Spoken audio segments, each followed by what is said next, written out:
Buenos días a todos. Como ya ha dicho Román, mi nombre es Julián Vilas y trabajo en una empresa que se llama Saitel, ¿vale? En esta empresa básicamente nos dedicamos a hacer software para, en general, lo que son procesos electorales. Uno de los componentes principales es el voto electrónico, ¿vale? El voto por Internet. Y, bueno, también decir que no tengo el carnet de Juanker, pero si es necesario, tengo un carnet del videoclub de hace unos años y que también me puede avalar para dar la charla. Y bueno, lo que también decía Román, que el año pasado estuve, igual algunos me recordáis porque estuve dando una charla por aquí con mi amigo Juan Vázquez sobre seguridad en SCADA, ¿vale? En un producto en concreto, y este año os vengo a hablar de una cosa totalmente diferente, ¿vale? Lo que os vengo a hablar es sobre la seguridad en un framework para desarrollar aplicaciones en Java, ¿vale? Aplicaciones web, que se llama Apache Struts. ¿Vale? Así de salida, lo primero que os quiero destacar es que hay como dos grandes ramas, ¿vale? Dos grandes versiones de Struts que son bastante diferentes. La rama 1, digamos, y la rama 2. Y la rama 1, además, se descontinuó por allá por el año 2008 y desde el 2013 ya no existe soporte, ¿vale? Está como el XP, ya no hay parches para Struts 1. Y la Struts 2 pues, es la versión, digamos, actual. Y diréis, bueno, ¿y por qué os vengo a hablar de Struts, ¿vale? Pues bueno, por allá por marzo del año pasado, yo llevaba poquito tiempo en la empresa, en Saitel, y bueno, salió a la luz una vulnerabilidad que afectaba a Struts 2. Resulta que nosotros teníamos alguna aplicación por ahí que utilizaba Struts y pues tocó un poco mirarse de que iba la vulnerabilidad esta, si nos podía afectar de alguna forma. Entonces, bueno, pues empiezas a leerte la información que hay publicada sobre la vulnerabilidad, ves que se trata de una vulnerabilidad que afectaba concretamente a la rama 2 de Struts 2, ¿vale? Y que se podía aprovechar uno de esta vulnerabilidad sin tener ningún tipo de acceso privilegiado a la aplicación, ¿vale? Simplemente con encontrarte una aplicación de Struts 2, si tenías acceso a ella, ¿vale? Si podías comunicarte con la aplicación, podías aprovecharte de esta vulnerabilidad. Afectaba a todas las versiones de la rama 2, ¿vale? Y lo peor, pues que parece que podía conducir a la ejecución de código de forma remota en el servidor que estaba corriendo la aplicación. ¿Vale? Entonces, pues como os imagináis, actuamos profesionalmente, que básicamente es ponerte a correr y chillar para intentar arreglarlo, ¿vale? Entonces dijimos, bueno, vamos a ver de qué trata esta vulnerabilidad. Y nos leemos la descripción de la vulnerabilidad, es un poco lo que quiero es que entendáis vosotros, lo que entendí yo en ese momento. Nos leemos la descripción de la vulnerabilidad, ¿vale? Del CVE, y lo que nos dice es que el parameters interceptor accede al parámetro class, permite acceso al parámetro class que está mapeado directamente al método getClass y que esto nos permite manipular el class loader. Cuando yo vi esto, me imagino que me habré quedado, como muchos de vosotros, ¿vale? Que es, bueno, no tengo ni idea de qué me estás hablando, ¿sabes? Entonces, pues me tocó un poco bajar, profundizar más en el tema y un poco es el camino que quiero que sigamos hoy. Vamos a coger esta vulnerabilidad como hilo conductor para bajar un poco en los internas del framework, ¿vale? La gracia es que entendamos todos el porqué de esta vulnerabilidad. Entonces, vamos a empezar primero hablando sobre una cosa que se llama OGNL, ¿vale? Es uno de los pilares de Struts. Entonces, el OGNL es un lenguaje de expresión que lo que nos permite es obtener y setear propiedades en objetos Java, ¿vale? ¿Sobre qué objetos Java podemos obtener y setear estas propiedades? Pues básicamente objetos que están almacenados en una cosa que se llama el contexto, ¿vale? Entonces, vamos a ver un poco más gráficamente. Imaginaos que esto de aquí es el contexto, ¿vale? En el contexto hay 4 objetos, ¿vale? Esos 4 elementos que hay son 4 objetos Java. Y además uno de ellos, en el contexto hay uno que es el objeto raíz, ¿vale? Con lo cual, arriba de todo a la izquierda, lo que veis es una expresión OGNL, ¿vale? Pues esa expresión, ese hashFoo.dummy, lo que nos está diciendo es, en realidad se traduce en llama al método getDummy sobre el objeto foo, ¿vale? Que está en el contexto. Si ponemos hashBar.dummy, pues como os imaginaréis, pues llama al método getDummy del objeto bar, ¿vale? Si ponemos dummy a secas, sin ponerle el hash y la referencia del objeto, lo que va a pasar es que se va a referir al método getDummy de la raíz del contexto, ¿vale? Y si ponemos dummy igual a algo, ¿vale? Por ejemplo, en este caso la cadena rootedCon, lo que va a hacer es, en vez de llamar al método get, va a llamar al método setDummy y le va a pasar como parámetro esa cadena, ¿vale? Bien, el OGNL de Struts es una modificación del OGNL estándar, ¿vale? En el caso de Struts, en vez de tener un único objeto en la raíz, podemos tener n objetos, ¿vale? Y se organiza en forma de pila, ¿vale? Se conoce como, en vez de raíz, se conoce como value stack, es una pila en la que hay un objeto en el tope y está organizado como una pila. Entonces, por ejemplo, si nosotros referenciamos la propiedad dummy como antes, lo que va a hacer es va a empezar a buscar un método setDummy en el primer objeto, en el objeto que está en el tope de la pila, y así hasta llegar a la base, ¿vale? Vale, acabamos con la parte del OGNL. Entonces ahora vamos a ver cómo se procesan las requests en struts. ¿Vale? Nosotros estamos con nuestro ordenador, con nuestro browser, y vamos a acceder a una aplicación web hecha en struts. ¿Vale? Imaginaos que accedemos a esta URL, que accedes a una hello.action. ¿Vale? Pues bien, vamos a ver qué está pasando dentro de la aplicación de struts. ¿Vale? Lo que pasa es que cuando esta URI, ¿vale? La hello.action va a pasar por lo que se llama el filter dispatcher, que va a ser el encargado de identificar a qué acción tiene que enviarle esta request para que la procese. ¿Vale? Entonces, cuando ya lo ha decidido y la va a mandar, antes de llegar a la acción, la request pasa por una serie de interceptores que pueden realizar consultas o modificaciones sobre la request. ¿Vale? Uno de estos interceptores es el famoso parameters interceptor que hemos visto en la descripción de la vulnerabilidad. Una vez ya pasado por todos los interceptores en cadena, la request llega a la acción. ¿Vale? La acción la procesa, interactúa con el modelo de nuestra aplicación, hace lo que tenga que hacer la aplicación en sí, ¿vale? Y entonces él lo deriva contra un resultado. ¿Vale? El resultado es el que va a generar la response. Entonces la response luego pasa otra vez por la cadena de interceptores en orden inverso, vuelve al filter dispatcher y esto va a volver al usuario típicamente en forma de HTML. ¿Vale?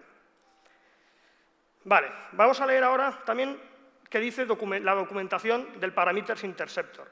La documentación del parameters interceptor nos dice que coge los parámetros y los setea en la value stack. ¿Vale? Coge los parámetros de la request y los setea en la value stack, que esto de la value stack es lo que hemos visto junto antes. Y nos dice también que los nombres de los parámetros se tratan como si fueran sentencias OGNL. ¿Vale? Estos dos conceptos, igual alguno ya empieza a ligar cosas, pero vamos a continuar con ello. ¿Vale? Esto quiere decir que si nosotros llevamos a esta URL, a la hello.action, y le pasamos un parámetro que sea username igual a admin, ¿vale? Lo que va a pasar primero es que se va a buscar la clase que implementa la action para hello y se va a hacer un push en el value stack. ¿Vale? En el value stack, el objeto en el tope va a ser nuestra acción. Y luego, cuando el parameters interceptor procesa los parámetros, lo que va a hacer es pone username igual a admin, vale, pues voy a buscar un método setUsername en el value stack, empezando por la hello world action y continuando hasta llegar a la base o hasta que lo encuentre, lo que primero pase. ¿Vale? En este caso, imaginaos que el hello world action tuviera un método que se llamase setUsername. Pues, ¿qué iba a pasar? Pues que se iba a llamar el método setUsername de la hello world action y se le iba a pasar como valor el admin. ¿Vale? Aquí tenéis un ejemplo de cómo podría ser este hello world action. Este hello world action, al definirlo, le estamos diciendo que extiende una clase de struts, ¿vale? Le estamos creando una propiedad, ¿vale? Un atributo, que es el atributo username, y sus correspondientes getters y setters, ¿vale? Vale, entonces, hemos visto que el OGNL nos permite referenciar getters y setters. Entonces, ¿a qué getters y setters podemos llegar desde la hello world action? ¿Vale? En principio, si nosotros ponemos username, vamos a estar haciendo referencia al método getUsername de la hello world action. Y si ponemos username igual a algo, vamos a estar haciendo referencia al setUsername de la hello world action. ¿Vale? Pero no sé si alguien se ha dado cuenta ya del tema, y es que la hello world action extiende a la clase ActionSupport. Por tanto, si la clase ActionSupport, que es una clase propia de struts, tiene pues, un porrón de métodos, lo que va a pasar es que vamos a tener acceso a todos esos métodos si no se está controlando de forma adecuada. Pero es que además, la clase ActionSupport, si sabéis un poco de Java, las clases en general heredan de Object, ¿vale? Entonces vas a tener acceso también a los métodos de Object. Y los métodos de Object tenemos el getClass, ¿vale? Entonces aquí ya hemos ligado un poco, hasta aquí estamos ligando un poco lo que veíamos en la descripción de la vulnerabilidad.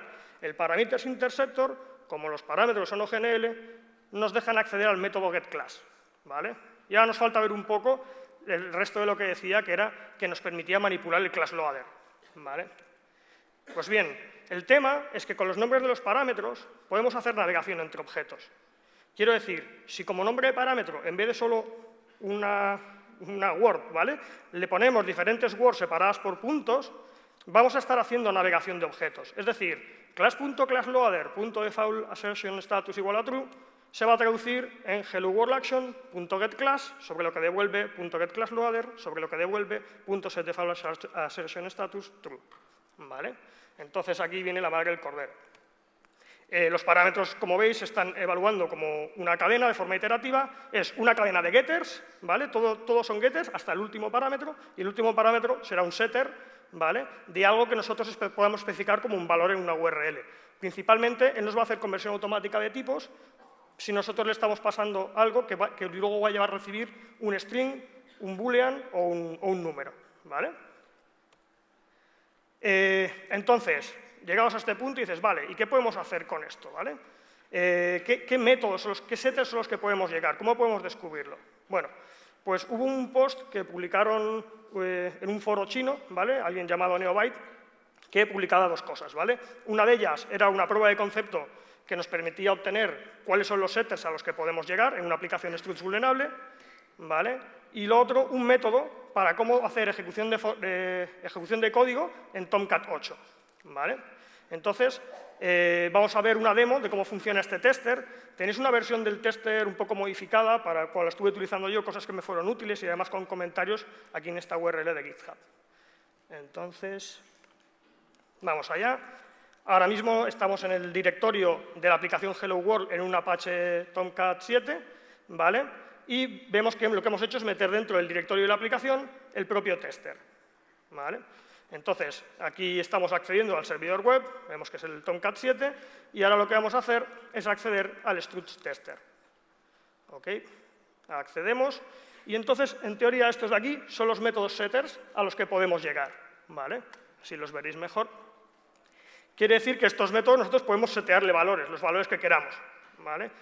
De momento voy a marcar un par que nos van a resultar interesantes para después, el cache max size este y el doc-base. Pero bueno, que os quedéis que estos son los setters que vamos a poder setear en struts 2 en Tomcat 7, ¿vale? Y ahora vamos a hacer lo mismo, ¿vale? Vamos a bajar el struts 7, vamos a levantar un Tomcat 8, ¿vale? La siguiente versión, y vamos a repetir el mismo proceso a ver qué sale. Aquí un poco, bueno, la idea de enseñaros los dos servidores es porque el class loader, al final, es algo que es propio del servidor de aplicaciones, ¿vale? Entonces, cada servidor de aplicaciones, mediante el class loader, nos va a permitir llegar a unos u a otros métodos. Pues ahora, como vemos, ya tenemos levantado el Tomcat 8, accedemos al struts tester, ¿vale? Y aquí vemos pues, un montonazo más de métodos que en Tomcat 6.7, ¿vale? Para que veáis la diferencia entre uno y otro. Y aquí también hay algunos métodos interesantes que ahora veremos. Total, pues el trabajo de pasar el struts tester sobre diferentes servidores de aplicaciones lo hice y los resultados del trabajo hecho eran Tomcat 6.7, había forma de hacer ejecución remota de código, ¿vale? Vía una property que se llama doc-base, que luego veremos, solo en Windows. El Glassfish 4, también mediante la misma propiedad, se podía llegar a ejecución remota de forma de código. En Tomcat 8 también había ejecución remota de código, pero en este caso es vía una cosa que se llama el Access Log Valve, que luego veremos. Y luego, para WebSphere, yo solo probé la versión 8.5 de Developer, porque no tenía acceso a otro WebSphere. WebLogic 10.12 y JBoss 7.1 y 7.4, yo no encontré con los setters que había una forma de ejecutar código de forma remota. Puedes tocar cosas, pero yo no encontré la vía de obtener una shell, ¿no? Que al final es lo que queríamos hacer. ¿Vale? Hemos estado hablando todo el rato sobre struts 2, pero resulta que poquito después sacaron un nuevo advisory en el que decían que struts 1 también era vulnerable, ¿vale? Mediante este tema de los parámetros también podíamos comprometer aplicaciones struts 1. Y la aplica exactamente lo mismo. En este caso, como os acordáis, struts 1 no tiene parche, ¿vale? A día de hoy no tiene parche oficial porque está fuera de soporte. Y, sin embargo, hay sitios que continúan utilizando, o sea, aplicaciones que todavía tiran de la versión 1 del framework, ¿vale? Porque no se han rehecho. En este caso, la razón de por qué funciona en struts 1 también es diferente, ya que struts 1 no utiliza OGNL ni tiene una value stack, ¿vale? Pero si queréis más información sobre los detalles en struts 1, yo os aconsejo que os leáis unos posts que publicó Álvaro Muñoz al respecto, y además él ha publicado un filtro que, para la gente que está utilizando struts 1, que se pueda proteger ya que no hay parche oficial, ¿vale? Tenéis ahí los enlaces y, bueno, recomendada lectura. Vamos a pasar ahora a la explotación, ¿vale? La del access log valve, que es la que decíamos que afectaba a Tomcat 8, ¿vale? La cadena que vamos a utilizar es esta. Partiendo de esta cadena aquí, lo que nos devuelve el método getFirst, es un objeto del tipo access log valve. Pues sobre este objeto le vamos a setear las siguientes propiedades. Le vamos a decir una propiedad que se llama directory, que sea webapps root. El prefijo, shell. El sufijo, .jsp. FileDateFormat le vamos a poner 1. ¿Y qué va a pasar con esto? Pues que se va a crear un fichero que se llama shell1.jsp en el webapps root del Tomcat, ¿vale? Que es lo que se mapea con la URL barra, ¿vale? Entonces, cuando luego nosotros enviemos peticiones sobre URLs que no existen, se van a loguear dentro de ese fichero. Entonces, ¿qué pasa si nosotros enviamos, por ejemplo, una request como esta? ¿Vale? Llamamos a un JSP que no exista, por lo tanto va a ser logueado, y como valor de un parámetro metemos código JSP. Esto se va a meter dentro del fichero de log. Si luego nosotros accedemos al fichero de log porque está mapeado en la barra de la aplicación, pues se va a ejecutar código JSP, ¿vale? Vamos a ver una demo. Sobre esto hice el porting a Metasploit, ¿vale? De la prueba de concepto y los podéis descargar, está en el trunk y probarlo contra aplicaciones que sean Struts 2 vulnerables. Perdón, Struts 2 y Struts 1 también le añadimos soporte hace poco para Struts 1. ¿Vale? Entonces, pues aquí tenemos una aplicación Struts 2. El único requisito que tiene que tener es que sea de una versión vulnerable, no tiene que tener nada más especial la aplicación, ¿vale? Entonces, esta es una chorrada, simplemente no está reflejando aquí el nombre, pero podría no reflejar nada y seguiría siendo vulnerable. Entonces, el tema, ahora vemos, este es el webapps root, ¿vale? Del Apache del Tomcat, y bueno, pues aquí está lo que está típicamente en un webapps root de Tomcat por defecto, ¿vale? Veremos después lo que acaba viendo ahí, ¿vale? Lo que he hecho ahora es cargar el módulo. Este módulo simplemente pues, le indicas IP y puerto de donde está la aplicación Struts y la URL de una acción, ¿vale? De cualquier acción. Cualquier acción, ya digo, que sea pública, aunque no haga nada, nos sirve para esto, ¿vale? Entonces, ahora mismo, al ejecutarlo, lo que está haciendo esto es, ha seteado esas propiedades para un JSP y le está enviando URLs no existentes con código JSP y se están logueando ahí. ¿Veis cómo se ha creado un JSP aquí a la derecha, que no estaba antes? ¿Vale? Entonces, ahora lo que está haciendo es acceder a ese JSP, se ejecuta el código y tenemos shell, ¿vale? Vale, esto era Tomcat 8 ASIC Log Valve. Había otro que os decía que había una property que se llamaba el docbase. El document base, básicamente, es en qué directorio de nuestro file system están los archivos de la aplicación web, ¿vale? Entonces, si nosotros podemos cambiar el docbase, le podemos poner que apunte a un directorio diferente al original, al legítimo. ¿Qué pasa? Que en sistemas Windows, nosotros en este path podemos indicar que es un path UNC, ¿vale? Es decir, típico // nombre de host / un share, ¿vale? Un shared folder de un sistema remoto, ¿vale? Entonces, pues ya os imagináis por dónde van los tiros, ¿no? Te creas un servidor remoto tú con un recurso compartido, pones ahí un JSP, le metes a la aplicación que utilice como docbase tu servidor remoto, tu recurso compartido, y entonces luego accedes al nombre del JSP que tú has puesto y lo vas a dar, ¿vale? El problema con esta versión o con este tipo de explotación es que la aplicación legítima deja de funcionar, ¿vale? Con el otro del log simplemente se va a crear el log, pero la aplicación va a seguir funcionando. En este caso la aplicación se va, ¿vale? Entonces, en este caso, sobre módulo de Metasploit, solo funciona para Windows. Tenía puesto que todavía no estaba landeado en el trunk, porque, bueno, este módulo hizo un chico que se llama Matthew Hall, estuvo trabajando en él, y tenía varias pull requests al respecto, y había dependencias, bla, bla, bla, bla, pero ayer por la noche lo landearon, con lo cual todo lo que iba a decir aquí da igual, podéis utilizar el mismo módulo para utilizarlo también para Tomcat 6.7 y Glassfish, ¿vale? Entonces, vamos a ver la explotación, ¿vale? En este caso lo vamos a hacer a mano, sin el módulo, ¿vale? Para que veáis otra forma de hacerlo, que en este caso, como es fácil, vamos con el MSFB de Metasploit, vamos a generar una JSP shell, ¿vale? Y la vamos a guardar en el directorio test, que es nuestro directorio compartido. Ahora estamos en el servidor malicioso y estamos guardando esta Java shell, ¿vale? En nuestro directorio compartido. Vale, esto se genera, vamos a ir abriendo la consola de Metasploit, ¿vale? Y a la vez, mientras se carga, pues vamos a poner aquí la cadena que tenemos que poner para explotarlo, ¿vale? Modificar el doc base, //, el nombre de nuestro servidor malicioso y el nombre del recurso compartido, que en este caso se llama test. Aquí, como podéis ver, dentro de test está el evil.jsp, ¿vale? Entonces, ahora aquí simplemente lo que vamos a hacer es, vamos a levantar un handler de Metasploit para que se comunique con la web shell cuando la web shell se empiece a ejecutar, ¿vale? Porque es una reverse shell, ¿vale? Vamos a correrlo. Bueno, hacemos ahora la sobreescritura. ¿Qué ha pasado? ¿Por qué nos da un error esto ahora? Porque resulta que la action, el result al que redirige es un helloworld.jsp. Como no hay un helloworld.jsp, nuestro directorio malicioso no lo encuentra, da un error. Eso quiere decir que hemos tenido éxito. Ahora hemos levantado un handler, ¿vale? El handler lo hemos levantado en el Metasploit y ahora vamos a acceder a evil.jsp. Esto se va a ir a buscarlo a nuestro servidor, ¿vale? Y, como veis, pues tenemos shell en el sistema este Windows, ¿vale? Y dices, vale, ahora ya sabemos Kung Fu, ¿vale? Y ahora, ¿con esto qué hacemos, vale? Pues, por ejemplo, lo que podríamos hacer es buscar struts, sitios de struts a lo largo de Internet. Os voy a dar un par de trucos idiotas que no tienen ninguna base científica, o sea, no tienen por qué funcionar, pero por defecto las acciones en struts siempre acaban en .action, ¿vale? Y además, esto sí que me lo estuve mirando, que cuando está configurado por defecto, acepta tanto el .action como si le quitas el .action, ¿vale?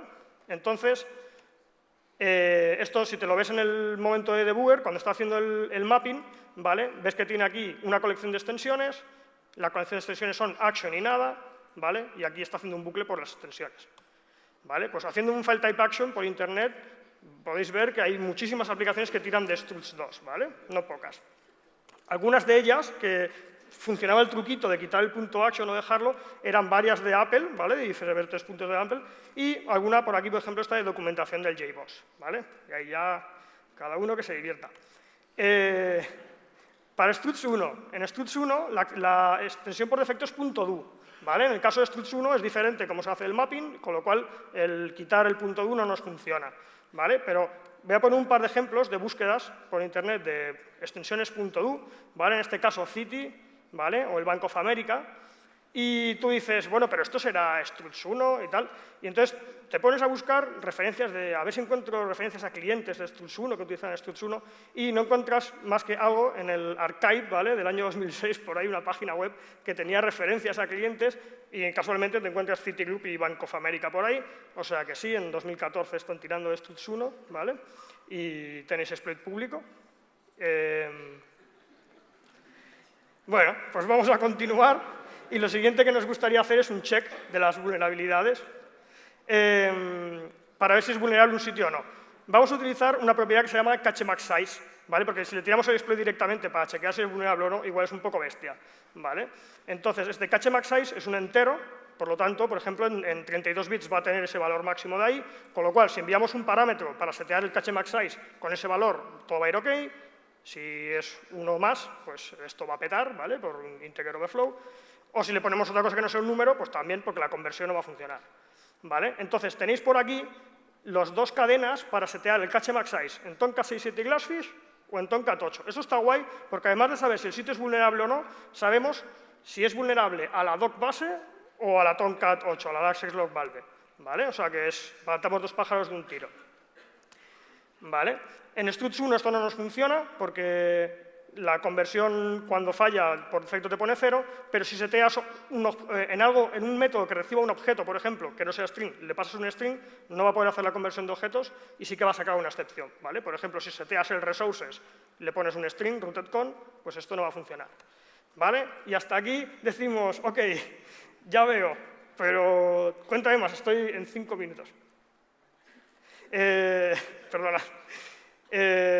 Cuéntame más sobre struts1. Vamos a ver un repaso rápido a boletines anteriores, porque es lo que me gustaría que os quedarais, ¿vale? Todo esto era para entender cómo funcionaba struts, y ahora vamos a ver la historia de struts en sus boletines de seguridad. El primer boletín, vamos a hablar solo de boletines que permiten ejecución de código remoto, ¿vale? El primero dice que cuando validas formularios, ¿vale? Cuando envías un formulario y el struts lo valida, si la validación falla, los valores del formulario se interpretan como EGNL, ¿vale? Año 2007. Boletín número 3. nos habla ya de una vulnerabilidad también que implica OGNL y el Parameters Interceptor que hemos visto, ¿vale? No entro a detallar lo que es, porque vamos fatal de tiempo, pero nos quedamos en que esto fue en el año 2008, ¿vale? Boletín número 3. En el boletín número 5 vemos que del parche que habían sacado, pues resulta que había un bypass del parche y se podía continuar ejecutando código, ¿vale? Esto fue 2 añitos después, no fue el día siguiente que se dieron cuenta. Continuamos para bingo, boletín número 7. Cuando hay un error de conversión, la entrada que proporciona el usuario se interpreta como GNL.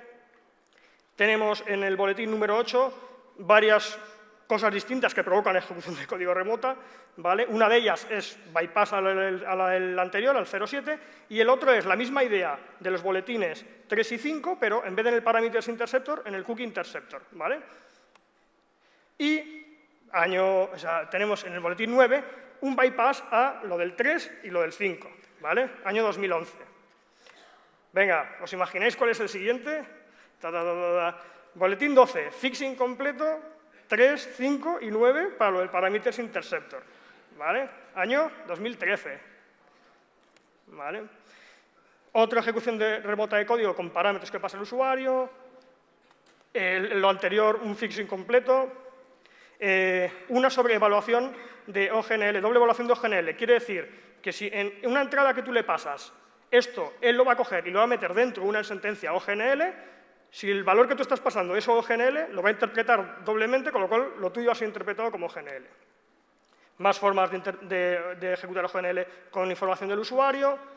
La 20 es lo que hemos visto hoy, ¿vale? Año 2014, mismo problema relacionado con Parameters Interceptor y OGNL, ¿vale? Y los siguientes son 2 incomplete fix sobre lo anterior, ¿vale? Es decir, primer boletín y último, 2007-2014, un montón de ejecución de forma remota de código con OGNL, todos estos módulos por Metasploit, ¿vale? Han pasado 7 años. Bueno, pues aquí casi todo ejecución de remota de código. Las conclusiones, sacar vosotras mismos las vuestras, ¿vale? Yo aquí lo que me gustaría, en este caso, es que le diéramos un poco de soporte, ¿vale? A los desarrolladores de Struts, ¿vale? Y a ver si se oye. No se oye. No le vamos a ir diciendo el developers, developers, developers, developers, developers, developers.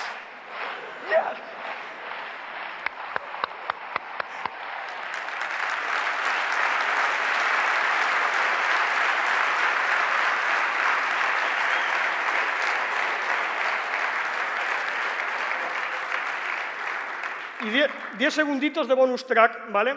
Os sonará la herramienta Confluence. Confluence se basa en una cosa que se llama WebWork, que al final Struts 2 nace de una fusión como este WebWork. Ellos utilizaban una versión de WebWork anterior a esta fusión, hicieron un fork, ¿vale? Y ha ido evolucionando por su cuenta. Pues aquí tenéis un par de boletines, uno que se lee algo como Class Loader Manipulation, que nos suena, y otro de doble OGNL Evaluation, que nos suena, y ciertas versiones, ¿vale? Esto está guay. Si os ponéis a buscar sitios de Confluence por internet, os vais a encontrar unos cuantos y además lo guay es que te ponen las versiones, ¿vale? Aquí he puesto un par, uno de FreeSwitch, que no lo conoce nadie, ¿no? Y otro de Apache, que tampoco lo conoce nadie. Y las versiones estas, si las correléis con la anterior, pues os vais a llevar una sorpresa. Y ya está, hasta aquí hemos llegado. O sea, que si hay preguntas...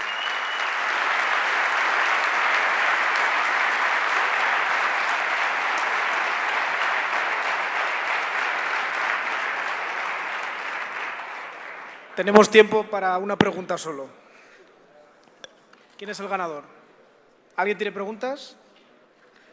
Si no me las podéis hacer también por aquí, estoy por los alrededores, en cualquier momento me asaltáis y sin problema, ¿vale? Vamos a dar otro aplauso a Julián. Muchas gracias. Muchas gracias por asistir.